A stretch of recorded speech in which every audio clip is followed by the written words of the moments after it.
साम्राज्य सामान्यांचा असामान्य आवाज। फौजा चावडी पोलीस ठाणे सोलापूर शहर यांच्या पथकाने मोबाईल चोरी प्रकरणात मोठी कारवाई करत तब्बल 13 विविध कंपन्यांचे अँड्रॉइड मोबाईल हस्तगत केले आहेत। जप्त करण्यात आलेल्या मोबाईलची एकूण किंमत अंदाजे 2,45,000 रुपये इतकी असून ही कामगिरी गुप्त माहितीच्या आधारे व तांत्रिक तपासाच्या मदतीने करण्यात आली। याबाबत मिळालेल्या माहितीनुसार मोबाईल हरवल्याची तक्रार दाखल झाल्यानंतर वरिष्ठ पोलीस निरीक्षक महादेव राऊत यांच्या मार्गदर्शनाखाली तपास पथकाने शोध मोहीम हाती घेतली।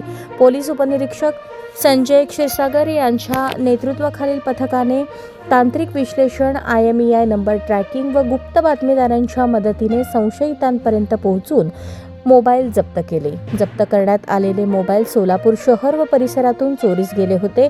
पोलिसांनी ते परत मिळवून संबंधित तक्रारदारांना सुपूर्द केले आहेत। त्यामुळे नागरिकांमध्ये पोलिसांविषयी विश्वास वाढला असून या कारवाईचे सर्वत्र कौतुक होत आहे। ही कारवाई पोलीस आयुक्त M. राजकुमार, पोलीस उपायुक्त परिमंडळ विजय ढमाले, सहाय्यक पोलीस आयुक्त यांच्या मार्गदर्शनाखाली करण्यात आली। तपास पथकात पोलीस उपनिरीक्षक संजय हिरासागर यांच्यासह पोलीस अंमलदार व कर्मचारी यांचा समावेश होता। फौजा चावडी पोलिसांनी केलेल्या या उल्लेखनीय कामगिरीमुळे शहरातील गुन्हेगारीवर आळा बसण्यास मदत होणार असल्याचे मत व्यक्त केले जात आहे।